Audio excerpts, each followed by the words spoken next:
Chers compatriotes, l'adage s'est encore vérifié. La Guinée est un pays exceptionnel où le temps semble longtemps figé avant que les événements ne s'accélèrent tout d'un coup et contre toute attente. On a souvent l'impression d'être dans une machine à remonter le temps qui vous transporte d'une époque à une autre en quelques minutes. Le dimanche 5 septembre 2021, l'oscillateur s'est mis à vibrer follement. Une tentative de coup d'État était en cours à Conakry avec des tirs nourris toute la matinée aux alentours de la présidence de la République. En fin de journée, l'évidence s'imposait à tous. Le président Alpha Condé est renversé par un coup d'État militaire dirigé par des éléments du groupement des forces spéciales. À leur tête, le lieutenant-colonel Mamadi Doumbouya, le patron de cette unité d'élite. Les images du président déchu font rapidement le tour des réseaux sociaux. On y voit Alpha Condé affalé sur un canapé, pieds nus, poitrine exposée par une chemise mal boutonnée, regardant d'un air abattu les jeunes militaires posant devant lui comme des chasseurs devant leur trophée de chasse. Une image triste et déconcertante pour un homme qui voulait se bâtir une réputation de héros intrépide et sans peur. Mais une autre image, encore plus saisissante, a traduit parfaitement le désarroi dans lequel ce coup de force a plongé Alpha Condé. On le voit assis dans un véhicule, encadré par deux militaires et regardant à travers la lunette arrière la silhouette du palais Sékou Touré, d'où il venait d'être délogé sans ménagement. Le pouvoir qu'il avait mis 40 ans à conquérir et qu'il a exercé 10 ans durant sans partage s'éloignait progressivement de lui. Un dernier regard vers ce pouvoir qui était en fait l'essence de sa vie et dont il avait tant de mal à se séparer. Pendant que ces images humiliantes circulaient sur la toile, la radio-télévision guinéenne RTG continuait ses programmes habituels sans interruption. Personne ne semblait s'y soucier, ni même les putschistes qui ont compris que dans cette nouvelle ère, la bataille de la communication se joue sur le front des nouvelles technologies de l'information.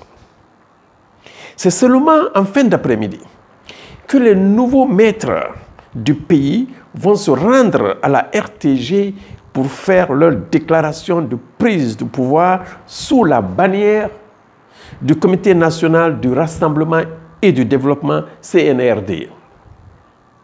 Cette fois, le doute n'est plus permis, c'est officiel. Alpha Condé, celui qui disait haut et fort que la personne qui pouvait lui faire un coup d'État n'est pas encore née, a été démenti par les événements de cette journée mémorable du 5 septembre 2021. Le régime autoritaire d'Alpha Condé est tombé et la Guinée a maintenant la chance de sortir des griffes de la dernière dictature socialo-communiste de son histoire. C'est l'aspiration profonde du peuple de Guinée tout entier et je m'en réjouis profondément. Et croyez-moi, ma joie n'est pas contenue. Et elle ne saurait l'être d'ailleurs, au vu du combat que nous avons mené ces 2 dernières années contre le 3e mandat, le mandat de trop. On a tout fait pour que cet opposant historique devenu président sorte par la grande porte. On a écrit, on a marché, on a crié, on a essayé de le convaincre, mais il n'a voulu écouter personne. Sinon, ceux qui l'ont conduit vers cette débâcle, quelle étroitesse de vue, mon Dieu! Ou encore, le refus obstiné de voir la réalité en face. C'est pourquoi nous n'avions jamais douté comment tout cela allait finir. Nous avons dit à plusieurs reprises que le président Alpha Condé et tous ceux qui soutenaient ce troisième mandat sont du mauvais côté de l'histoire. Et la défaite est assurée pour quiconque rame à contre-courant de l'histoire. Il est surprenant que des hommes de culture à la tête de nos plus grandes institutions ne comprennent pas cette simple maxime et qui dérive d'une règle immuable. Hélas, la boulimie du pouvoir avait pris le dessus et ils ont choisi la fuite en avant en nous présentant leur champion, le plus grand, le plus fort, le plus beau, comme étant invincible.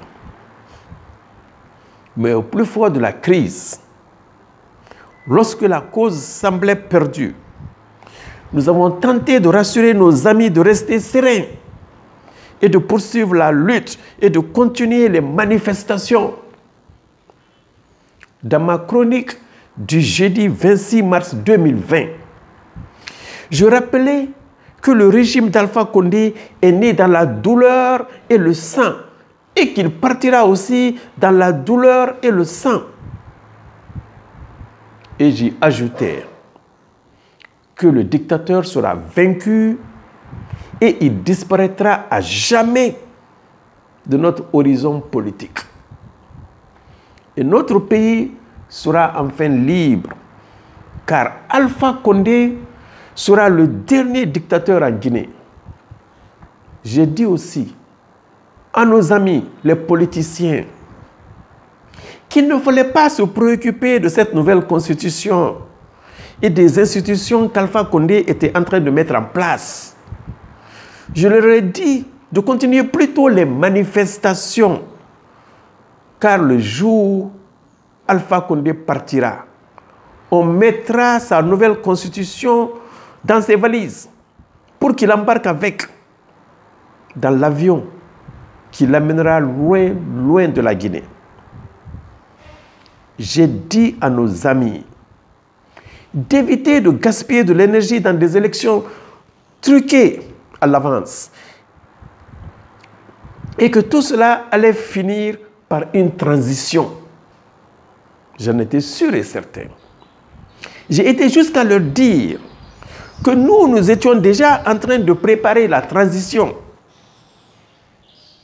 pour savoir ce qu'il faut faire et les erreurs à ne pas répéter pour que cette transition réussisse. Et nous aurions besoin du concours de tous ces cadres guinéens talentueux à travers le monde. La transition, on le savait, était inéluctable. Comment pouvions-nous être si sûrs? Croyez-moi, ce n'était ni un jeu de devinette, ni une forme de sorcellerie. C'est parce que nous avons été témoins de la fin de règne du régime de la Première République sous M. Sékou Touré, de la fin de règne du régime de Lansana Conté et de la transition ratée du capitaine Moussa Dadis Camara. L'atmosphère de fin de règne est toujours perceptible et n'échappe jamais à l'œil d'un expert. Et quand on sait que les mêmes causes produisent les mêmes effets, la conclusion s'impose d'elle-même. Nous pensons donc que cette transition qui s'ouvre sur l'ère du CNRD est la meilleure sortie de crise pour notre pays. Les premières déclarations du colonel Doumbouya nous rassurent. La reconnaissance des erreurs du passé de nos aînés depuis 60 ans. La volonté de rassemblement de tous les fils du pays sans exclusion aucune. La fin de la gestion autocratique et personnelle du pouvoir. Tous des mots que nous avons longtemps dénoncés au cours de notre lutte politique. C'est une vision qui s'inscrit en droite ligne avec les principes et objectifs de notre mouvement, le mouvement pour la refondation de la République. L'heure de la refondation politique et économique a sonné. Et dans ce cadre, nous comptons accompagner les actions du CNRD. Nous sommes donc à leur entière disposition pour que la transition soit un succès éclatant. Et pour que notre pays, la Guinée, retrouve sa place dans le concert des grandes nations. Ces dernières semaines, ma chronique Les Jeudis de Sado avait pour thème la refondation économique. Et nous avons abordé plusieurs sujets concernant les différents secteurs de l'économie, à savoir les mines, l'énergie, l'agriculture, les routes, le port et les enjeux liés au domaine social que sont la santé et l'éducation nationale. Avec l'ouverture de cette transition par le CNRD, nous allons réorienter nos débats vers la refondation politique en vue de l'élaboration d'une nouvelle constitution, de la mise en place de nouvelles institutions et le démantèlement de l'ordre ancien, avec la mise en place d'un nouveau système bâti autour des idéaux de justice, de transparence et d'équité. Mais cette fois-ci, on ne sera pas loin. On s'arrangera à être tout près, au cœur de l'événement. Cette transition est celle de la dernière chance. Et nous allons nous impliquer pour éviter les erreurs du passé. En 1984, à l'avènement du comité militaire de redressement national, nous étions si euphoriques et si contents de l'avènement de la liberté après 26 ans de dictature que nous avions laissé les militaires gérer à eux seuls la transition. On avait placé toute notre confiance en eux, mais on avait vite déchanté. Et tout cela s'était mal terminé. Au nom de la préservation d'intérêts égoïstes, la transition fut détournée au profit de certaines élites politiques du régime défunt. Cela nous a coûté 24 ans de corruption, de gabegie et de malversation sous la houlette d'une dictature molle mais avilissante. Cela nous a coûté un tripatouillage de la Constitution pour instaurer une présidence à vie. Au finish, c'est un autre coup d'État qui a mis fin à cette dérive autoritaire. Avec l'avènement du CNDD de Moussa Dadis Camara et Sekouba Konaté, on a commis l'erreur de laisser les politiciens issus des fameuses forces vives gérer la fin de cette transition à leur seul niveau, sans une large concertation nationale. Les fameux accords de Ouagadougou se révéleront être désastreux pour l'intérêt général. On a vu comment tout cela s'était terminé. Cela nous a coûté le tripatouillage du fichier électoral, des résultats tronqués et une élection frauduleuse au deuxième tour du scrutin présidentiel. Cela nous a coûté 10 ans de dictature personnelle et de violation des droits humains. Cette mauvaise expérience vient de se terminer avec un nouveau coup de force. C'est une nouvelle ère qui s'ouvre pour la Guinée. Et notre pays se réveille d'un long cauchemar national. La Guinée se réveille d'un long cauchemar national. C'est pourquoi aucun Guinéen compétent, soucieux d'apporter sa contribution au développement de notre pays, ne doit accepter d'être mis à l'écart. Cette fois-ci, tous les Guinéens doivent avoir leur mot à dire dans l'édification d'une nouvelle société. Nous n'accepterons donc pas que la transition soit gérée par les militaires à eux seuls, ou par les politiciens à eux seuls, ou encore par les militaires et les politiciens à eux seuls.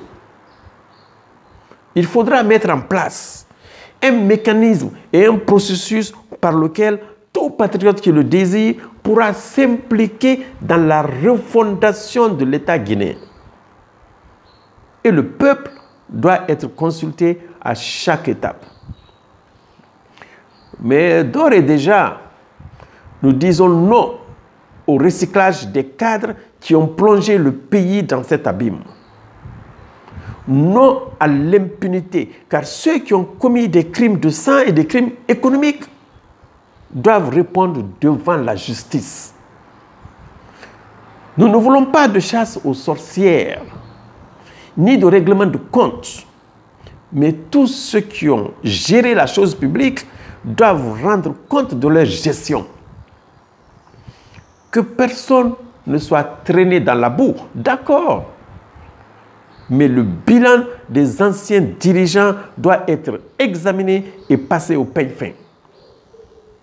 Il n'y aura pas de dédouanement massif ou d'absolution pour les auteurs de malversations.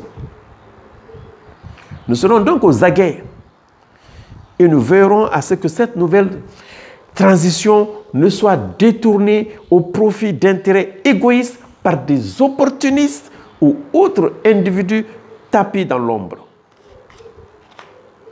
Vive la refondation, vive le CNRD, vive la République, vive la démocratie, vive la Guinée. Je vous remercie.